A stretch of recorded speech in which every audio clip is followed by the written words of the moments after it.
Bueno, a continuación les vamos a presentar, nosotros somos el equipo 8 y este fue el desarrollo de la actividad número 8 también. Y bueno, comenzamos definiendo pues qué son las redes de medios compartidos. Tenemos que una red de medio compartido ocurre cuando varios dispositivos están conectados físicamente a un mismo cable. Dentro de esta, solo un dispositivo puede hacer uso de la red al mismo tiempo y pues a veces esto puede provocar colisiones que se deben controlar. Y también hay un sistema de jerarquía entre los dispositivos. Tenemos dos medios básicos del control del acceso y, por ejemplo, el primero sería acceso por contienda. O sea, todos los dispositivos van a competir por el uso del medio y tiene que existir un plan de acción para las colisiones. Y, por ejemplo, aquí tenemos un diagrama, un esquema donde la computadora dice enviar cuando esté preparado y si se fijan todas las demás dicen lo mismo. Esto es de que cuando vayamos a enviar algún paquete de información, directamente lo va a enviar en el momento pues, que clicamos y ya se encarga pues, la trama de jerarquizar y dar el acceso. Y aquí tenemos el acceso controlado, donde cada dispositivo va a tener un momento para hacer uso del medio. Por ejemplo, aquí tenemos la primera computadora que tiene que enviar un paquete, pero todavía no es su turno, entonces va a esperar. Está la segunda, no tiene nada que enviar, entonces pues no hace nada. Y esta pues indica que es el turno y va a enviar un paquete. Entonces así es, se están turnando. Y bueno, aquí tenemos el entorno extendido de medios compartidos. Este es un entorno especial el cual nos permite ampliar la red, logrando tener accesos múltiples y mayores distancias de cableado. Dependiendo de las características del cable que vayamos a usar, tendremos diferentes conexiones y diferentes señales. Por ejemplo, aquí tenemos los tres principales cables que se utilizan hoy en día. Bueno, de hecho el cable coaxial ya se está dejando de usar, pero bueno, vamos a ver las ventajas y las desventajas de cada uno. La fibra óptica pues sirve en redes distantes y de alta velocidad. Como desventaja tenemos que es caro y difícil de instalar. El par trenzado es de bajo costo, de fácil mantenimiento y aún nos conserva una buena velocidad, pero justo en las desventajas tiene un límite de 100 megabytes y a veces puede tener pérdida de señal o menor resistencia mecánica. Y el cable coaxial, este sería como un intermedio entre los dos, es duradero y resistente, protección contra interferencias, estable para señales analógicas. Pero pues tiene una difícil reparación, es más caro que el de par trenzado y tiene una velocidad incluso menor que el de par trenzado que se considera medio. Bueno, vemos con los tipos de redes de medio compartido. Tenemos primero el bus del sistema. Este permite conectar los principales componentes del sistema y pues este mismo puede ser bidireccional o unidireccional. Por ejemplo, aquí tenemos un bidireccional donde el push driver puede enviar tanto para arriba para un procedimiento, para abajo y pues hacia todas las direcciones, ¿no? Igual el procedimiento 2 puede ser hacia abajo, la memoria hacia arriba y así. Y aquí tenemos cómo se utilizaría con buses unidireccionales. Para esto ocuparían dos para cumplir con la tarea del primero. Y pues si se fijan, cada uno solo tiene una dirección de acción y por eso se utilizan dos para completar el ciclo. Y bueno, ahora pasamos con las redes de área local. Tenemos un bus de contención. Este nos va a permitir el acceso al bus compartido por el método de competencia y va a manejar las colisiones. Como desventaja tenemos que no puede garantizar el tiempo de espera de un dispositivo. Como token bus, son dispositivos conectados en modo de broadcast al medio, usando un token que circula entre los dispositivos para habilitar el uso del bus. Y por último tenemos el token ring, que son dispositivos conectados en un anillo físico que va a emplear un token que circula entre los dispositivos. Y ahora pasamos con las redes conmutadas. Primero vamos a definir una red conmutada. Es un conjunto de dispositivos, como los routers o los switches, interconectados que nos van a servir como puentes para transferir la información. La clave de una ruta conmutada es que no viaja directamente del punto A al punto B, sino que deben pasar por algún intermediario que toma la decisión de reenvío. Y pues las redes conmutadas se basan en lo siguiente. Tenemos el dominio de colisión, o dominio de broadcast. Aquí aíslan a cada dispositivo en su propio dominio de colisión. Y esto permite a varios dispositivos transmitir datos sin conflictos. El uso del ancho de banda, tenemos que debido a la transmisión selectiva de la información, mejora el uso del ancho de banda y reduce el tráfico innecesario y la escalabilidad de la red. Manejan un mayor número de dispositivos, gracias a la capacidad de enrutamiento de paquetes y aislamiento de dominios de colisión.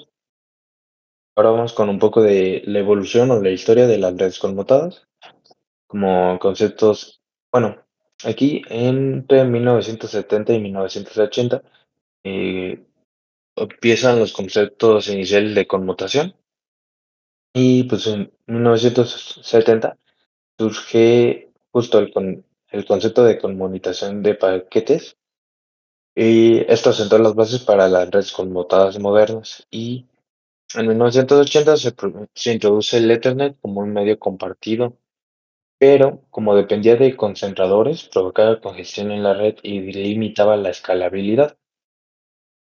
Bueno, en 1990 es la introducción de los conmutadores de red. Popularizaron los conmutadores de red como una solución a las limitaciones de las redes basadas en concentradores. O sea, una mejora del punto anterior que vimos. Y bueno, para 1995 llega Fast Ethernet y Gigabit Ethernet, que pues Fast Ethernet prácticamente se convirtió en un estándar, proporcionando velocidades de red más amplias. Y pues a finales de la década de los 90 surge el Gigabit, que incluso pues tiene mejores velocidades. Y por último tenemos la conmutación de capa 3 en 1999, el cual combinó funcionalidad de conmutadores y enrutadores. Estos pueden tomar decisiones basadas en las direcciones IP de los usuarios. Bueno, aquí tenemos un esquema de los tipos de redes conmutadas que hay. Tenemos la conmutación de circuitos de paquetes. La de paquetes se divide en redes de circuitos virtuales o redes de datagramas. Y también tenemos la de mensajes. Bueno, pasamos a la conmutación de circuito. Básicamente las características del mismo es que tienen un camino dedicado, una ruta física o lógica dedicada y exclusiva entre el origen y el destino. O sea, solo va a haber un camino destinado entre punto A y punto B. Como fases, establece la conexión, luego transfiere la información y libera la conexión. El uso de recursos, este se reserva el ancho de banda incluso si no se están usando. Es como reservarlo fijamente. Y pues aquí tenemos otro esquema donde podemos ver la conmutación de circuito.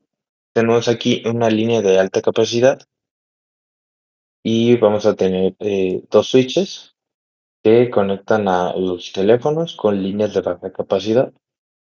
Y con esto pasamos a la conmutación de paquetes.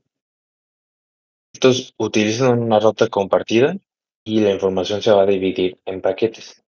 En el enrutamiento independiente, cada paquete viaja de forma independiente y el router decide la mejor ruta en el momento que se realice el envío. Como uso de recursos, tenemos que los recursos de la red se comparten y se utilizan de forma independiente.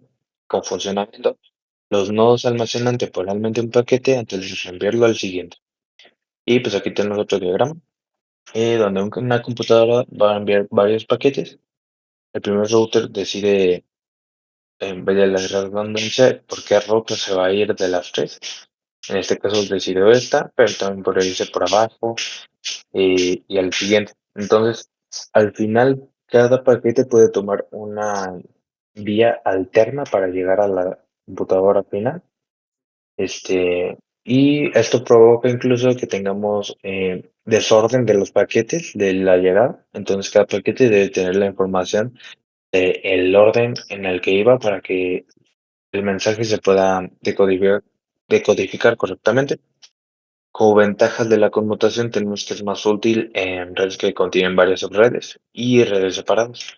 debido a sus reglas de enrutamiento y pues que de usar la mejor ruta, como en este caso que les comentaba aquí arriba. Y como desventajas, por ejemplo, en la conmutación de paquetes, no se apropiada para servicios en tiempo real debido a que hay retardos en extremo a extremo y entonces para una llamada se detectaría justo que tarda la señal, provocando un fallo en la comunicación. Y tenemos también que la llegada de paquetes desordenados, que ya les había dicho anteriormente, de que cada paquete va a tomar una ruta diferente y puede que alguno llegue primero, o sea, que el segundo paquete enviado llegue antes que el primero y así. Entonces se tiene que volver a ordenar. Y en la conmutación de circuitos hay ineficiencia del ancho de banda, ya que se reserva por completo incluso en momentos de inactividad. O sea, cuando no está en uso, no puedes usar para el resto de tu sistema ese ancho de banda que nos está usando. Y bueno, ahora pasamos con mi compañero César para que nos explique el siguiente punto.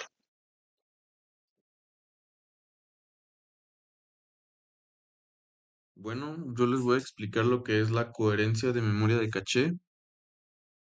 Bueno, la coherencia de memoria caché es el proceso para mantener la consistencia de datos entre los cachés de múltiples procesadores o núcleos de un sistema. Esto asegura que todos los procesadores vean la misma versión actualizada de los datos, previniendo que trabajen con información obsoleta para lograrlo. Se emplean protocolos que coordinan la escritura y los accesos a la memoria, garantizando que si un proceso modifica un dato, entonces todas las demás copias en otras cachés sean involucradas o actualizadas. Pero bueno, ¿por qué es necesario esta memoria? Como ya lo dije anteriormente, pues, y como su nombre lo dice, pues necesitamos coherencia, ¿no? Entonces se refiere a la consistencia de los datos en una ubicación de memoria específica a través de todos los cachés. Y también es importante por la inconsistencia, ya que si varios procesadores tienen una copia de la misma información en sus cachés privadas y uno de ellos modifica el dato, pues los demás copias quedarán desactualizadas. ¿Qué problema resuelve esta coherencia de caché? Pues cuando varios núcleos leen o escriben la misma dirección de memoria, surgen dos problemas principales. Una de ellas es las lecturas obsoletas. Un núcleo lee una versión antigua porque otro núcleo modificó su caché. Otro de los problemas son las escrituras perdidas o condiciones de carrera. Esto se refiere a que sin la sincronización de la memoria global no se refleja correctamente el orden lógico de las operaciones. Los protocolos de coherencia aseguran que exista una vista consistente según el modelo de memoria y que los cambios se propaguen o invaliden adecuadamente. Y bueno, aquí les pongo un esquema que representa perfectamente un, pues la coherencia de los cachés y lo que explicamos anteriormente. Las memorias de cachés tienen dos diseños principales. Uno de ellos es el snooping, que es la monitorización del bus. En este se refiere a que cada controlador de caché escucha las transacciones del bus compartido y actualiza o invalida sus líneas según sea necesaria. Bueno, para sistemas con bus compartido y con pocos núcleos. El otro diseño es basado en directorios. En este existe una estructura o directorio que mantiene y que mantiene que mantiene qué cachés tienen copias de cada bloque. Las solicitudes consultan el directorio para coordinar invalidaciones o transferencias.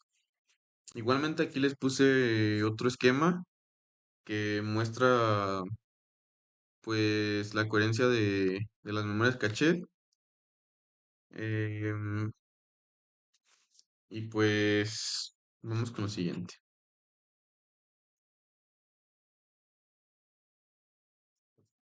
Esta coherencia tiene unos protocolos.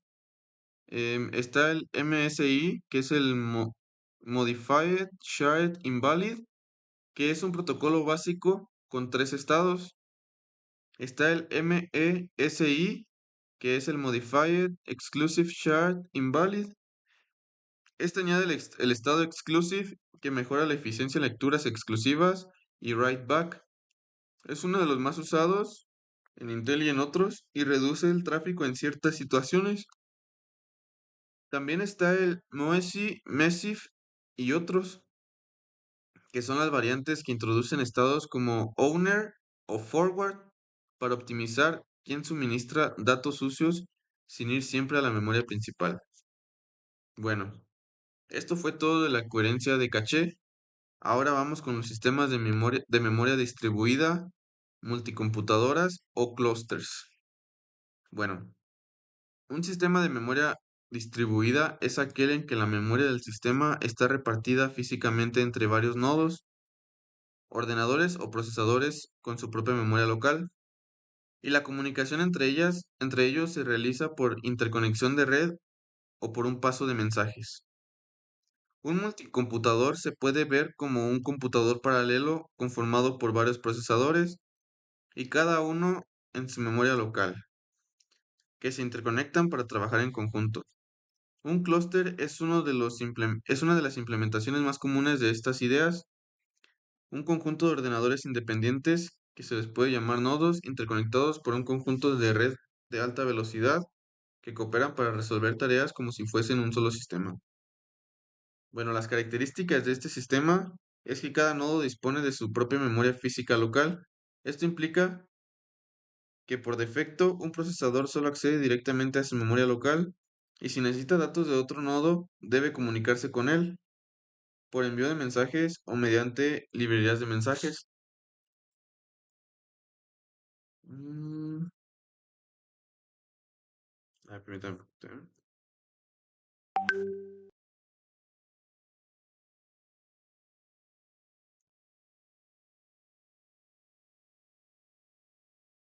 Bueno, otra de las características es la red de interconexión entre nodos y pues es clave su latencia, su ancho de banda, su topología y pues estas afectan el rendimiento global. Se considera otro de las características es que se considera un sistema débil, acoplado o también loosely coupled frente a los sistemas de memoria compartida fuertemente acoplado, porque los nodos funcionan con mayor independencia. Otra característica es la escalabilidad. Muchas de estas arquitecturas permiten añadir nodos para aumentar la capacidad de cómputo y memoria. Sin embargo, la comunicación entre nodos se convierte en un cuello de botella. Y pues aquí podemos ver un esquema general de las arquitecturas de memoria compartida. Vemos que pues tienen una red de interconexión y pues comparten, por esa red de interconexión comparten los datos. Em, y bueno, como todas las cosas tienen ventajas y desventajas. Una de las ventajas es el buen rendimiento en paralelismo. Otra es la escalabilidad, como ya dijimos, pues se pueden agrupar muchos nodos sin los límites típicos de memorias compartidas, físicas rígidas. Otra es la flexibilidad o coste. Muchas veces se construyen con hardware de propósito general, clusters, lo que reduce un coste en sistemas especializados. Y bueno, pues también tiene desafíos. Uno de ellos es que pues tiene accesos remotos más lentos. Cuando un nodo accede a la memoria de otro, se incluye en latencia de red y congestión. Otro de los desafíos es la complejidad en la programación em, y los costos de interconexión y el overhead de comunicación. El término clusters se aplica para desarrollar un conjunto de nodos que colaboran como un sistema paralelo distribuido y permiten construir supercomputadoras o sistemas de cómputo intensivo sin tener que diseñar hardware monolítico enorme, simplemente conectando muchos servidores.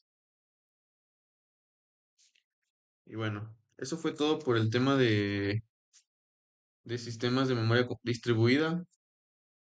Ahora vamos con las redes de interconexión estáticas. Las redes de interconexión estáticas son aquellas donde los enlaces entre los procesadores o nodos se definen y permanecen fijos durante la construcción de la máquina con rutas de comunicación preestablecidas. A diferencia de las redes dinámicas, estas no reconfiguran sus conexiones en conexión con la demanda, sino que la topología es fija. Existen dos tipos de principales, existen dos tipos principales. Está la completamente conectada, que se le conoce por sus siglas CCN, donde cada nodo está conectado directamente a todos los demás. Y también está la conexión ilimitada, que se le conoce como LSN, que tienen una estructura predefinida y requieren enrutamiento a través de nodos intermedios. Aquí puse algunos ejemplos sobre los nodos que puede haber en estas interconexiones. Está la red lineal, la red de anillo, estrella, árbol, la malla y la red sistólica, entre muchas otras también que hay. Tiene algunas características principales como las rutas fijas. En esta las conexiones entre los nodos son permanentes, ya sean unidireccionales o bidireccionales. También está la topología definida. La estructura de red se establece de forma definitiva durante su construcción. También están las conexiones de punto a punto. Generalmente se basan en enlaces directos y permanentes entre diferentes nodos de la red. Y tenemos dos tipos de redes. Están, como les comentamos, están las redes completamente conectadas que proporcionan un enlace directo entre cada par de nodos, lo que permite la comunicación más rápida posible. También están las redes de conexión ilimitada, que estas no tienen un enlace directo entre nodos, entre todos los nodos, por lo que la comunicación debe enrutarse a través de los nodos. Y como les dije anteriormente y les puse los ejemplos, pues están las redes de anillo, las mallas, los árboles, los cubos que requieren un mecanismo y los cubos que requieren un mecanismo de enrutamiento. Hay tres, bueno, hay como cinco principales topologías usadas, pero aquí les puse las más usadas, que son tres, que es la malla 2 o 3D, 2D o 3D. En esta cada nodo se conecta a sus vecinos según una cuadrícula o cubo tridimensional. También está el toroide, que es una variante de la malla con conexiones envolventes para reducir los efectos de frontera. Y pues el más usado es el árbol o jerárquico, que son nodos organizados según jerarquía, útil para ciertas aplicaciones, aunque puede sufrir cuellos de botella de raíz. Y bueno, pues aquí puse algunas ventajas y otras desventajas.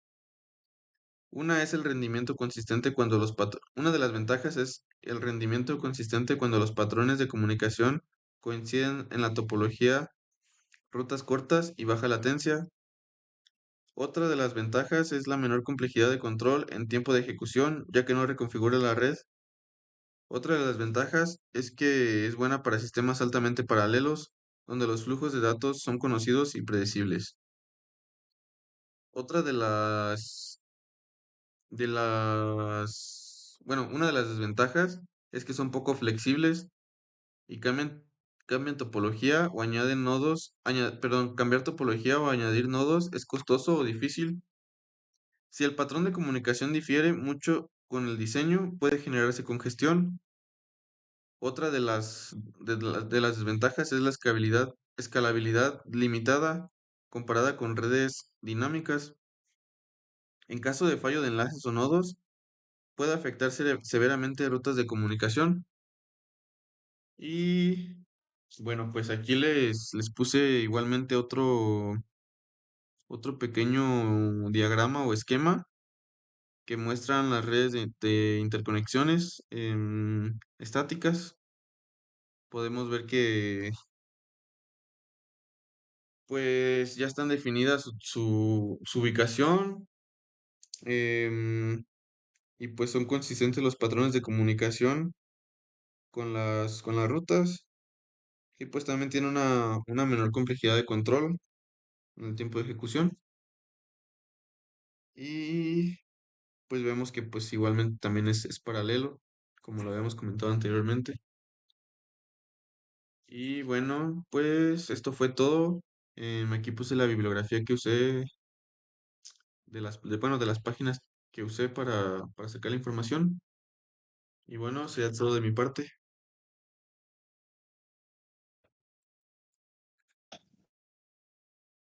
Bueno, ahora nuestro compañero Promo nos va a explicar qué es un clúster. Adelante, compañero. Bien, para empezar, ¿qué es un clúster? Bueno, este se trata de una conexión entre dos o más computadoras con un propósito de mejorar el rendimiento de los sistemas del momento de la ejecución de distintas tareas. Esto dentro del clúster, cada computadora se le llama un nodo y no tiene límites en la cantidad de nodos que se pueden interconectar, debido a que de esta manera las computadoras comienzan a trabajar dentro de un solo sistema, trabajando por el procesamiento, el análisis y la interpretación de los datos, así como con la información, realizando las diversas tareas de manera simultánea. En el siguiente ilustración que presento, podemos ver un manejo de cómo se divide el clúster con las tareas, donde se tiene el disco compartido junto con el nodo A y el nodo B hacia el clúster. Bueno, comenzando en esto, se puede observar que del clúster al nodo A y del nodo A al disco compartido se entabla una conexión debido a que el nodo A está activo. En cambio, el nodo B podemos ver que su conexión es pasiva, es decir, está semicortada. Esto debido a que el nodo A va a estar trabajando de manera activa toda la tarea, pero en caso de que llegue a fallar, el nodo B va a entrar en activo para seguir ejecutando el nodo. Y al final se van a progresar dentro del clúster para poder progresar hacia el cliente. Y debido con esto, la función del clúster es combinar el funcionamiento de varias computadoras dentro de un mismo sistema, ya que con el objetivo de mejorar su rendimiento. ¿Podemos cambiar de página, por favor, compañero? Bien, ahora vamos con los tipos de clúster. Tenemos el clúster HA, o es decir, el clúster de alta disponibilidad. Este es aquel que garantiza que una red permanezca siempre activa en caso de que una computadora falle, ya que mantiene la red en funcionamiento. Y un ejemplo de esto son los servidores web que se mantienen activos las 24 horas de los 7 días. Otro clúster es el HPC, es decir, el clúster de alto rendimiento, el cual son utilizados para realizar tareas de alto rendimiento con el objetivo de garantizar el máximo de sus prestaciones. Y un ejemplo de esto son las inteligencias artificiales o los análisis de genético. Y finalmente tenemos el clúster load balancing, es decir, el clúster de balanceo de carga, el cual es la estructura con el que todas las computadoras tienen la responsabilidad de realizar una tarea específica. Y un ejemplo de esto son las páginas web con diversas cantidades de usuarios para poder asegurarse y darle una carga a cada uno. Una característica de estos clústeres es que el uso de estos clústeres tiene una ventaja de un mayor rendimiento con un hardware accesible, además de tener la capacidad de crecer agregando nodos y con una mayor tolerancia a los fallos. Sin embargo, requiere de una administración y una configuración técnica, así como de una red rápida para no perder un rendimiento. Siguiente página, por favor. Bien. Ahora, ¿en qué consiste la programación de clústeres? Esta se refiere a la forma en que se organizan, se distribuyen y se ejecutan las tareas dentro de un sistema compuesto por varias computadoras que trabajan conectadas entre sí, ya que este sistema se le conoce como clúster y su propósito es combinar la capacidad de múltiples nodos para resolver tareas que requieran una mayor potencia de procesamiento que la que podría ofrecer una sola máquina, ya que el objetivo de esta programación en clusters es obtener la máxima eficiencia, evitando así que haya máquinas inactivas mientras otras están sobrecargando. Para llevar a cabo la programación se utilizan herramientas y modelos de programación tales como lo son la herramienta MPI, es decir, Message Pacing, ya que es el más utilizado dentro de las computadoras debido a que envía y recibe mensajes entre nodos. Otra herramienta es OpenMP, el cual es aquel que paraleliza las tareas dentro de las máquinas, siendo así útil cuando el nodo tiene varios núcleos. Y finalmente la herramienta Hadoop o Spark, los cuales son usados para manejar y controlar grandes cantidades de datos distribuidos. Siguiente página, por favor, compañero. Bien, El modelo más utilizado para programar clusters es el MPI que se mencionó anteriormente, ya que permite que los nodos envíen mensajes entre sí, como lo son los datos, los resultados o incluso las señales, además de sincronizar el comienzo y el término de las tareas. Y en la siguiente ilustración se presenta un poco de lo que hace MPI, en el cual podemos comenzar desde el nodo 1, que en el nodo 1 se van a recibir los datos y van a ser enviados al nodo 2, es decir, van a separar la tarea en dos fragmentos pequeños para ser ejecutados. Tras recibir el nodo 2 esa tarea, los va a procesar para así resolver el resultado y los va a volver a enviar hacia el nodo 1, ya que de esta manera se puede hacer como una comprobación de que la herramienta MPI no comparte la memoria, sino que lo que comparte es la información mediante mensajes. Ahora bien, ¿cómo se ejecuta un clúster?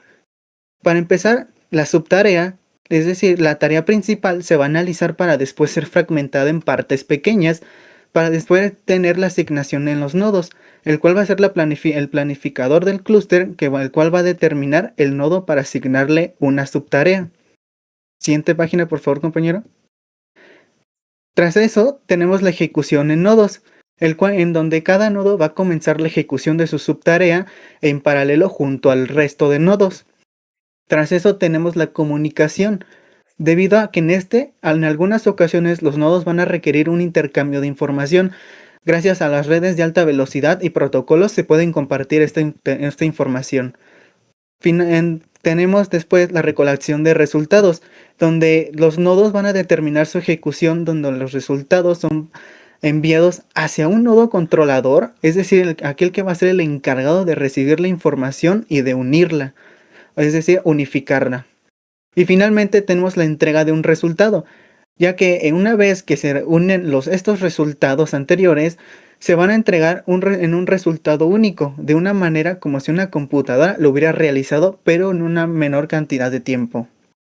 Siguiente página, por favor. Ahora, ¿qué son las consideraciones que deben tener la programación de clusters? Como ya explicamos anteriormente, para poder programar en un clúster se deben tener en cuenta las consideraciones para su correcta programación y ejecución. ¿Cuáles son estas consideraciones? Bueno, buscando entre diversas fuentes de información para poder llegar a esta conclusión, tenemos la consideración de una comunicación de red, debido a que sus componentes se comunican por medio de la red, siendo así que se debe considerar una minimización de la comunicación innecesaria. Otra consideración es la tolerancia a fallos, debido a que en este caso los nodos pueden llegar a fallar, ya sea por un red o por fallos de energía, por lo que se deben considerar guardar puntos de recuperación y conservar su integridad de los datos. Otra consideración es la sincronización de los datos, para así poder evitar inconsistencias en los datos o accesos variados, ya que se debe considerar un control de zonas críticas, o incluso unos protocolos para una coherencia en los estados. Una consideración más puede ser la gestión de los datos, debido a que es importante definirla, ya que se van a almacenar, distribuir y también actualizar los datos en los nodos, por las cuales se va a considerar tener menos copias innecesarias y poder así definir esquemas de almacenamiento compartido o de replicado.